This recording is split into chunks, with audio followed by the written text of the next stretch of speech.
नमस्कार, मी मनीषा बोलते.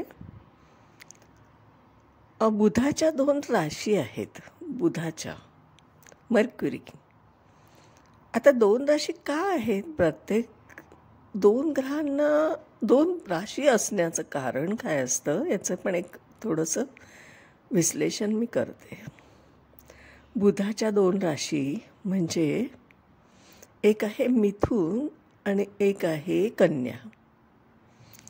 मिथुन रास ही वायू तत्वात येते आणि कन्या रास ही पृथ्वी तत्वात येते. आता विचार असा करूया आपण की एक आहे ऑफिस आणि एक आहे घर. आता फरक काय पडतो? जसं आपण असतो की नाही, आपण ऑफिसमध्ये किंवा आपण बाहेर आउटर वर्ल्डमध्ये असतो त्यावेळेस आपण काय असतो, एक ड्युटी माइंडेड असतो. आणि जेव्हा आपण घरी असतो तेव्हा एक रिलॅक्स असतो. तसं आपल्याला मर्क्युरीच्या बाबतीत आढळतं. मर्क्युरी म्हणजे बुध हा एक असा छोटासा एक ग्रह आहे जो अवकाशात आहे. म्हणजे आपल्याला जर पहाटे बघायचं असेल ना बुध, तर तो अगदी छोटासा एक डॉटसारखा दिसतो कधी कधी आपल्याला सूर्योदय होण्याच्या आधी. निरीक्षण केल्यावर कळतं. आता ह्या बुधाच्या 2 राशी, एक आहे मिथुन, ती आहे वायुतत्वात. वायुतत्वात असल्यामुळे काय होतं, तर वाऱ्यासारखं वाहणं आहे तिथे. आणि मिथुन राशीमध्ये जेव्हा बुधाचा रोल असतो तेव्हा तो घरात असतो. त्याचं ते घर आहे, होम आहे. मग तो होममध्ये काय असतं, तर कंटिन्युअस बडबड. कारण तो आपण म्हणतो ना, स्पीच आहे त्याच्याकडे, स्पीच डिपार्टमेंट आहे, बोलणं आहे. मग ती सातत्याने बडबड आपल्याला आढळते तिथे. मिथुन राशीच्या लोकांना बडबड करायला खूप आवडते. कारण असं आहे त्याचं की ते वायुतत्वात आहे. आणि दुसरं, आपण जेव्हा बघतो तेव्हा ही रास आपल्याला व्यक्तमध्ये दिसते. तृतीय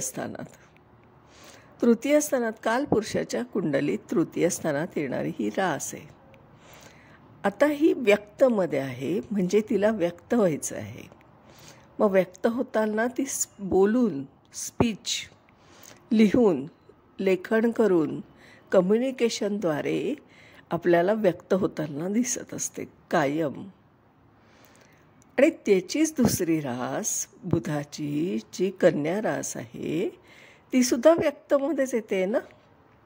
तर व्यक्त जगतामध्ये ह्या दोन्ही राशी व्यक्त होताना वेगवेगळ्या का आढळल्या आहेत आपल्याला, तर कन्या रास ही पृथ्वी तत्वात येते. तिच्यामध्ये धारणा शक्ती आहे, आहे तिथे. आता धरून ठेवण्याची वृत्ती आहे आणि त्याच्यामध्ये तिचा मूलत्रिकोणाचा पण गुण आहे.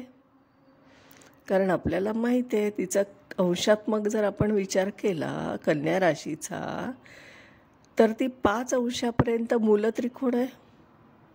मूलत्रिकोण आहे म्हणजे ती ऑफिस माइंडेड आहे, ड्युटी माइंडेड आहे.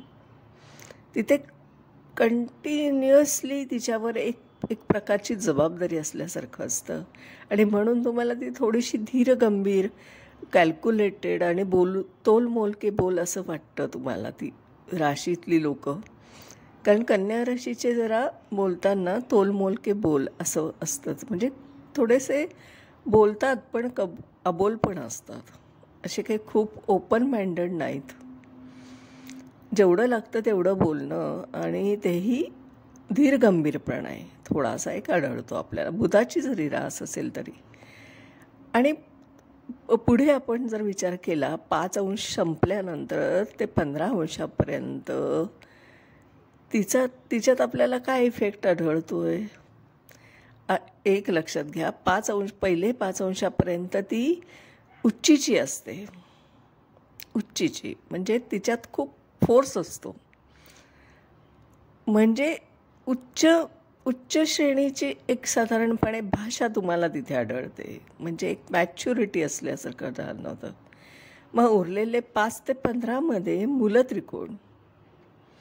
आता त्या मूलत्रिकोणाचा संबंध असा आहे की ती ड्युटी माइंडेड परत, आणि मग उरलेले जे काय आहेत अंश 10 अंश ती स्वतःच्या घरात असल्यासारखं फील करते. मग हे सगळे जे 3 भाग पडतात ना तिचे, त्या राशीचे, त्याप्रमाणे त्या व्यक्तीचं आपल्याला व्यक्तिमत्व दिसतं. आता असं आहे की ह्या ज्या 2 राशी आहेत आपल्याला, या दोन्हीही व्यक्त जीवनात येतात, व्यक्त विभागात येतात. म्हणून आपल्याला इथे कुठलंही गुढत्व दिसणार नाहीत. फक्त आपल्याला कन्या राशीत आणि मिथुन राशीमध्ये फरक एकच आढळतो की थोडासा अबोलपणा आपल्याला कन्या राशीत आढळतो. अबोलपणा म्हणता नाही येणार, कारण ते फक्त विचार करून बोलतात आणि मनी माइंडेड असतात थोडेसे, कारण शेवटी धारणाशक्ती आहे, धरून ठेवण्याची वृत्ती आहे, पृथ्वी तत्व आहे तिथे, आणि इथे मिथुन राशीत मात्र वायू तत्व डोकवत आहे. म्हणून आपल्याला 2 व्यक्ती मिथुन राशीच्या आणि कन्या राशीच्या मध्ये एक फरक आढळतो. मिथुन राशीची व्यक्ती ही सतत बडबड करणे, सतत कम्युनिकेट होणं, कारण ती तृतीय स्थानात येते म्हणून, आणि तिथे कम्युनिकेशनच आहे, आपण कम्युनिकेट होत असतो तिथून. आणि 6ष्ठ स्थानात येते आहे कन्या रास कालपुरुषाच्या कुंडलीप्रमाणे. हे सगळं कालपुरुषाच्या कुंडलीचं पॅरामीटर आहे. आता 6ष्ठ स्थानात येणारी रास इथून आपण काय बघतो तर नोकरी, कॉम्पिटिशन, आजारपण, अजून असंख्य गोष्टी आहेत तिथे. आपलं आजोळपण आहे तिथे, म्हणजे मामा मावश्या सगळ्या जे काय असेल ते आपल्याला तिथे दिसतं. आता हे सगळं जे आहे ना, हे सगळं पृथ्वी तत्वात येतं, आणि म्हणून हा फरक आपल्याला 2 ह्याच्यात दिसला आहे.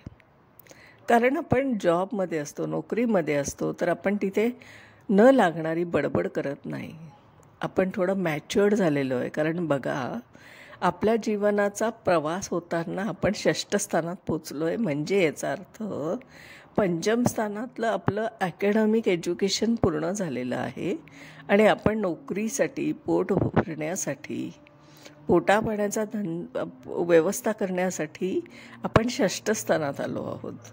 कारण नंतर आपल्याला 7म स्थानामध्ये विवाह हा विषय येणार आहे. म्हणून ती जबाबदारी पेलण्यासाठी स्वतःला सक्षम करणं हे 6ष्ठ स्थानात घडतं, आणि 6ष्ठ स्थानामध्ये ती रास येते, कन्या रास, आणि तिथेच आपल्याला सगळा स्ट्रेस तयार होतो. आणि तो स्ट्रेस असा आहे की कामाचा वर्कलोड असू शकतो, बोलताना सुद्धा पण एक संयमित वृत्ती ठेवावी लागते, आणि परत आपल्या जॉबमध्ये असो किंवा आपल्या शिक्षणात असो किंवा कुठेही असो, कॉम्पिटिशन आहे, कॉम्पिटिटिव्ह एक्झाम्स पण आहेत ना तिथे. कारण काही लोक, काही व्यक्ती ह्या जॉब बरोबरीने कॉम्पिटिटिव्ह एक्झामला पण अप्रोच होत असतात. स्ट्रेस आहे तिथे, स्ट्रेस, आणि तो स्ट्रेस आहे ना, त्याच्यामुळेच आपल्याला तिथे आजारपण गृहीत धरावं लागतं. आणि साहजिक आहे, आपण एखादं अकॅडमिक एज्युकेशन घेतलं किंवा एक टेक्निकल नॉलेज घेतलं तर आपल्याला ते मार्केट प्लेसमध्ये जाऊन आपल्याला वर्कआउट करायला हवं आहे, आणि ते वर्कआउट केल्यावरच आपल्याला अर्निंग होत असतं, पैसे मिळत असतात. आणि म्हणून तिथे पृथ्वी तत्व आहे. पृथ्वी तत्व म्हणजे धारणाशक्ती. आता त्या सगळ्या या 2 राशींच्या ह्या बुधाच्या फरक आहे, आणि फरक आहे तो मी तुम्हाला सांगितला. आजच्या दिवस इथेच थांबूया. उद्या आपण नवीन स्थानावर बोलूया, नवीन राशीवर पण बोलूया. धन्यवाद.